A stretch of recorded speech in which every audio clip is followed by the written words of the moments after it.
नमस्ते दोस्तों। आज कुछ अलग बातें करते हैं।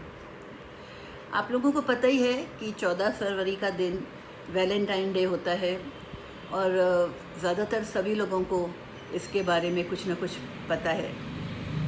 इस साल क्या हुआ कि 14 फरवरी के 2 दिन बाद 16 फरवरी को बसंत पंचमी का त्यौहार आया।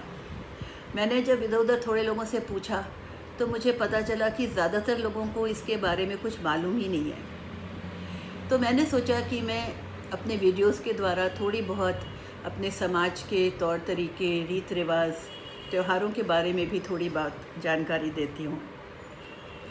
ऐसा है कि बसंत पंचमी के दिन हम माता सरस्वती की पूजा करते हैं। सरस्वती जी का दूसरा नाम माँ शारदा है, वाणी है, और वो ब्रह्मा जी के साथ होती हैं। जिस तरह से लक्ष्मी माता विष्णु जी के साथ, पार्वती माता शिव जी के साथ हैं, वैसे ही सरस्वती जी ब्रह्मा जी के साथ हैं। हम लोग उस दिन उनकी पूजा करते हैं और बहुत से घर ऐसे हैं जहाँ पे उनकी मूर्ति लाई जाती है। घर की साफ़ सफाई करके पंडाल बनता है, बहुत सुंदर स्थान बनता है और वहाँ पे उनकी मूर्ति को सजाया जाता है। नए वस्त्र पहनाए जाते हैं, सजावट होती है, पूजा पाठ होता है और प्रसाद चढ़ता है और भजन कीर्तन होता है। इस तरह से लोग उनको याद करते हैं और उनकी पूजा करते हैं। बाद में मूर्ति का विसर्जन भी होता है। इसी तरह से अलग अलग लोग अलग अलग तरीके से सरस्वती जी की पूजा करते हैं। संगीत की दुनिया में इसकी ख़ास पूजा होती है। अब आते हैं समाज की ओर।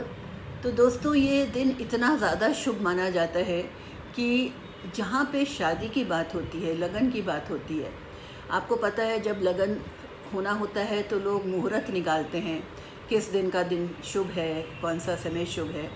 लेकिन दोस्तों, बसंत पंचमी का एक ऐसा दिन है जब बिना मुहूर्त देखे, बिना पंडित से पूछे लगन हो सकता है, लगन होता है, शादियां होती हैं।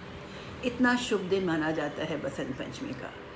और हम लोग जब छोटे थे तो छोटी लड़कियों को जो कान छेदे जाते हैं वो भी बसंत पंचमी के दिन ही छेदे जाते थे।